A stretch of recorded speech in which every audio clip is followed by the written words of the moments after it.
Hello दोस्तों, कैसे हो आप सभी। एंड मेरा नाम है तपेश और आज का जो लेक्चर रहेगा, आज का जो हमारा लेक्चर है, लेक्चर नंबर 2 है।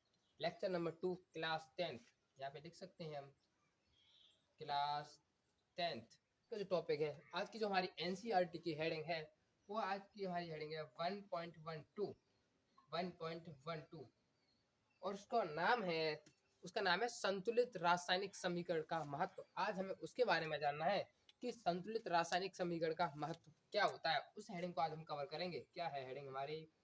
संतुलित रासायनिक समीकरण का महत्व। संतुलित रासायनिक समीकरण का महत्व। अब बात आती है कि इसको इंग्लिश में क्या कहते हैं। तो इसको इंग्लिश में कहते हैं important of balance chemical equation. इसको हम लिखते हैं दोस्तों, क्या इसको क्या कहते हैं? इसको कहते हैं संतुलित रासायनिक समीकरण का महत्व, और इसको इंग्लिश में बोलते हैं important of balanced chemical equation.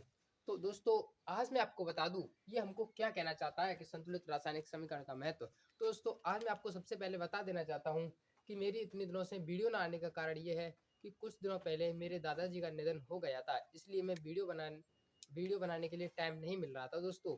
तो आज हमने स्टार्ट कर दी है अपनी वीडियो बनाना। अब दोस्तों वीडियो कंटिन्यू रहेंगी, अब वीडियो दोस्तों बंद नहीं रहेंगी। तो आप देखते हो कि जो एनसीईआरटी की हेडिंग है वो है 1.2। तो उसका मतलब क्या है? संतुलित रासायनिक समीकरण का महत्व क्या है? तो दोस्तों सबसे पहले हम इसमें एक रिएक्शन करते हैं। तो रिएक्शन को थोड़ा ध्यान से देखिएगा, ये मैं क्या बताना चाहती हूँ उसको हम रिएक्शन के थ्रू समझेंगे। मान लीजिए एक जिंक रिएक्शन कर रहा है। क्या रिएक्शन कर रहा है? जिंक रिएक्शन कर रहा है। क्या क्या है? जिंक। और जिंक कर रहा है सल्फ्यूरिक अम्ल के साथ रिएक्शन। किसके साथ? सल्फ्यूरिक अम्ल। क्या है? सल्फ्यूरिक अम्ल। जब आपको पता हो जब जिंक सल्फ्यूरिक अम्ल से रिएक्शन करता है तो क्या बनाता है? सल्फेट। क्या बनाता है? सबसे पहले हम यहाँ पे लिखते हैं क्या क्या बनाता है। यहाँ पे बनाता है जिंक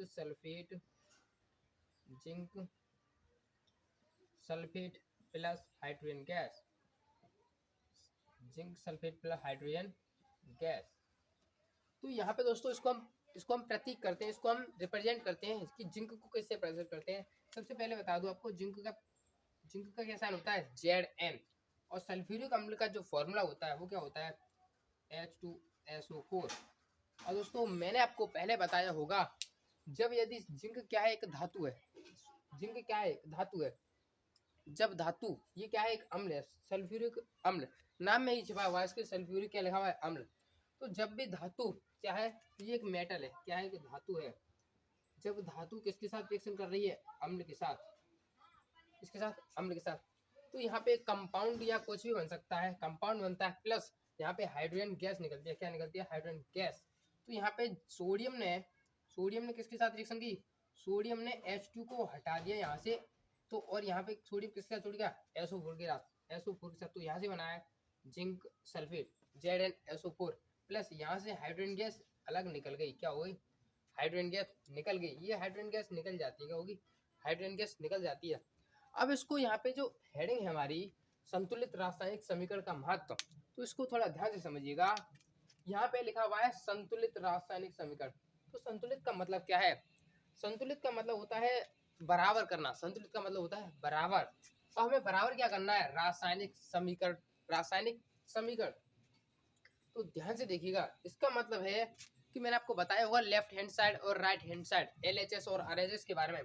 तो इधर हमें LHS और RHS में जो हमारे एक एक एटम है उसका जो वेट है, तो मास कितना है, बराबर है या नहीं है। तो इधर Zn को देखिएगा। Zn क्या क्या लिखा हुआ है? Zn लिखा हुआ है यार, H लिखा हुआ है और S लिखा हुआ है और O लिखा हुआ है। और इधर भी क्या है? जेड है, Zn। ये Z और N अलग अलग नहीं है। जिंक को बोलते हैं Zn। जिंक को कैसे प्रदर्शित करते हैं? Zn से करते हैं। और ये क्या है? सल्फर है। और इधर ऑक्सीजन है। और इधर एक और क्या है? H है। ये हमारा रिएक्टेंट है। ये क्या है? रिएक्टेंट। और इधर की साइड क्या है? प्रोडक्ट है। ठीक है। अब इधर हम लिखते हैं कि Zn के परमाणु की संख्या कितनी है? एक है। एक Zn है हमारे पास। और इधर H कितने हैं? H कितनी है हमारे पास? H 2 है। और S कितनी है? S कितनी है? सल्फर कितनी है? सल्फर 1। और ऑक्सीजन कितने हैं? ऑक्सीजन 4 है। इतना तो आप लिख सकते हो। अब इधर Z की संख्या कितनी है? 1। सल्फर की कितनी है 1, ऑक्सीजन कितनी है 4 और H की कितनी है 2। अब थोड़ा ध्यान से देखिएगा, LHS की तरफ और RHS की तरफ, मतलब इसको है हम रिएक्टेंट बोलते हैं, उसको प्रोडक्ट बोलते हैं। तो दोनों साइड देखना है हमें, मास कितना है। Zn 1 है इधर, Zn इधर भी 1 है, तो इधर लिख सकते हैं Zn क्या हो गया, दोनों तरफ बराबर। अब H को देखिए, इधर H 2 है और इधर भी H 2 है, H भी बराबर है। S इधर 1 है और इधर S भी 1 है, मतलब बराबर हो रहा है। इधर और ऑक्सीजन 4 है तो इधर भी ऑक्सीजन 4 है।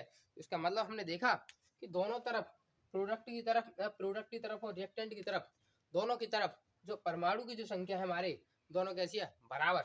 इसी को क्या बोलते हैं, इसी को बोलते हैं बैलेंस, मतलब संतुलित। अब ये क्या है, हमने इसको एक रिएक्शन करके देखा तो सबके सब कैसे बैठ रहे हैं, बराबर। तो हम आने वाले समय में देखेंगे जब रिएक्शन होगी तो बराबर नहीं होंगे, तो हमको वो खुद क्या करने पड़ेंगे, हमको संतुलित करने पड़ेंगे। मतलब हमें इधर की साइड जो परमाणु दिए हैं और इधर की साइड परमाणु, दोनों को हमें बैलेंस करना है। तो इसको हम आने वाले समय में सीखेंगे कि कुछ वीडियो में कि इसको हम बैलेंस कैसे करते हैं। तो दोस्तों ये तो आपके समझ में आ गया होगा। अब हम थोड़ा चलते हैं कि एनसीईआरटी की कुछ लाइन कहती है कि आपने पढ़ा होगा कि लॉ ऑफ कंजर्वेशन, मतलब द्रव्यमान संरक्षण का नियम। तो द्रव्यमान संरक्षण का नियम कहता है, क्या है द्रव्यमान संरक्षण का नियम। तो जितना मैं लिखूंगा, जितना मैं बोलूंगा उतना मैं लिखूंगा नहीं, तो इनको ध्यान से सुनिएगा। द्रव्यमान संरक्षण का नियम, द्रव्यमान संरक्षण का नियम कहता है कि द्रव्यमान को, किसको, द्रव्यमान को ना तो नष्ट किया जा सकता है और ना ही उत्पन्न किया जा सकता है, केवल इसको एक स्थान से दूसरे स्थान पर बदला जा सकता है या भेजा जा सकता है। इसको बोलते हैं द्रव्यमान संरक्षण का नियम। तो दोस्तों आपसे मेरा एक क्वेश्चन है, मुझे ये बताइएगा कि पृथ्वी पर सन 2000 में और 2015 में और 2020 में और 2023 में जो पॉपुलेशन है बहुत ज़्यादा बढ़ी है, मतलब लोगों की संख्या बहुत ज़्यादा बढ़ी है। तो इसके हिसाब से पहले लोग कम थे, अब लोग ज़्यादा हो गए, तो वजन बढ़ना चाहिए पृथ्वी पर लेकिन ऐसा नहीं होगा, ना ही वजन बढ़ा है और ना ही वजन घटा है। तो इसका मतलब क्या है, इसका मतलब है जो लॉ ऑफ कंजर्वेशन है हमारा, द्रव्यमान संरक्षण का नियम, वो फेल नहीं होता। इसके हिसाब से तो आप कह दो कि पृथ्वी पर वजन बढ़ गया, तो इसके हिसाब से तो लॉ ऑफ कंजर्वेशन मतलब द्रव्यमान संरक्षण का नियम तो फेल हो जाता है। क्यों, क्योंकि वो कहता है तो द्रव्यमान को उत्पन्न किया सकता है ना ही नष्ट किया सकता है, बस एक स्थान से दूसरे स्थान पर भेजा जा सकता है। इसका मतलब आप ध्यान से समझिएगा, अभी मेरे हाथ में 2 हाथ हैं, ठीक है, इस हाथ में ज्यादा वजन है क्योंकि इसमें 3 मार्कर हैं, इसमें ज्यादा वजन होगा, हूं तो मैं पृथ्वी पर, यदि मैं इसमें से 2 यहाँ पे रख दूं, अब इस वाले हाथ में ज्यादा वजन होगा, इसका मतलब मैंने इस वाले हाथ से कुछ इस वजन को इधर भेज दिया है, मतलब हमने स्थान चेंज किया। अभी इस हाथ में ज्यादा है, कुछ समय पहले इस हाथ में ज्यादा था, मतलब हमने स्थान को क्या कर दिया, चेंज कर दिया। इसको बोलते हैं स्थानांतरण करना, मतलब हम वजन को एक स्थान से दूसरे स्थान पर भेज सकते हैं, ना कि खत्म कर सकते। पर लेकिन मैं अभी यहाँ पे था और दूसरे हाथ में मैंने अभी इस पे रख दिया वजन, पर लेकिन मैं जो हूँ, मैं तो पृथ्वी पर हूँ, मैं तो कहीं बाहर नहीं गया या बाहर से कहीं वजन नहीं लाया, ऐसा तो नहीं हूँ, तो मैं पृथ्वी पर ही। इसका मतलब ना तो पृथ्वी पर वजन बढ़ा है ना ही घटा है, चाहे पॉपुलेशन कितनी भी हो जाए, पर लेकिन पृथ्वी पर वजन ना ही बढ़ा ना ही घटा। तो आपके समझ में आया होगा कि द्रव्यमान संरक्षण का नियम। तो ऐसे ही हमें कि किसी रासायनिक अभिक्रिया में क्या है कि इधर भी रासायनिक अभिक्रिया हुई, ये रासायनिक अभिक्रिया है, तो अभिकारक की तरफ और उत्पाद की तरफ हमें जो मास होता है, परमाणु की संख्या दोनों बराबर करनी पड़ती है। तो इसको ही बोलते हैं संतुलित रासायनिक समीकरण, मतलब हमें इनको संतुलित करना है, अभिकारक की तरफ और उत्पाद की तरफ, दोनों की तरफ परमाणु की संख्या बराबर करनी है। अब हम आने वाले समय में सीखेंगे कि अगली जो हमारी वीडियो रहेगी वो इसी के ऊपर रहेगी कि संतुलित कैसे करते हैं, कि अभी किसी यदि कोई रिएक्शन दी होगी तो उसको संतुलित कैसे करते हैं। एक रूल आता है, रूल और आता है, वो आता है हमारा, वो है ऊर्जा संरक्षण का नियम। ऊर्जा संरक्षण का नियम भी द्रव्यमान संरक्षण के नियम की तरह है। वो कहता है कि ऊर्जा को ना तो उत्पन्न किया सकता है ना ही नष्ट किया सकता है, बस ये है कि ऊर्जा को एक रूप से दूसरे रूप में बदला जा सकता है। इसका मतलब क्या है, यदि मतलब ऊर्जा का रूप बदल सकते हैं पर लेकिन ऊर्जा कभी नष्ट नहीं हो सकती। इस बात को याद रखिएगा कि क्या कहा मैंने, कि ऊर्जा को हम एक रूप से दूसरे रूप में बदल सकते हैं। जैसे एक बल्ब जो होता है, बल्ब, क्या कहा मैंने, बल्ब, बल्ब क्या ऊर्जा का रूप तो है, ऊर्जा का सोर्स है, ऊर्जा का साधन, वहां से हमें ऊर्जा मिलती है। एक सूर्य, ऊर्जा का सबसे बड़ा साधन क्या है हमारे पास, सोर्स क्या है, स्रोत, सूर्य, सबसे ज्यादा हमें ऊर्जा कहाँ से मिलती है, सूर्य से, तो क्या है ऊर्जा का एक सोर्स है। तो ऊर्जा को भी हम ना तो नष्ट कर सकते हैं ना ही उत्पन्न, बस क्या कर सकते हैं, बस ऊर्जा एक रूप से दूसरे रूप में बदल जाती है। बस यही होता है ऊर्जा संरक्षण का नियम। तो दोस्तों मैंने आपको क्या पढ़ाया अभी, द्रव्यमान संरक्षण का नियम पढ़ाया और एक ऊर्जा संरक्षण का नियम, और मैंने ये बताया 1.1.12 हेडिंग क्या है, संतुलित रासायनिक समीकरण का महत्व। ये इसका मतलब क्या है कि मैं अभिकारक की तरफ और उत्पाद की तरफ दोनों की तरफ परमाणु की जो संख्या होती है वो हम बराबर रखनी है। यदि बराबर नहीं है तो हमारी जो केमिकल इक्वेशन होगी वो अनबैलेंस हो जाएगी, बैलेंस नहीं होगी। तो इसके लिए बैलेंस करने के लिए हम अब अगली जो वीडियो रहेगी उसमें हम बैलेंस करना सीखेंगे कि बैलेंस रिएक्शन को कैसे करते हैं। यदि दोस्तों आपको हमारी वीडियो अच्छी लगी तो वीडियो को लाइक एंड चैनल को सब्सक्राइब करना। धन्यवाद दोस्तों।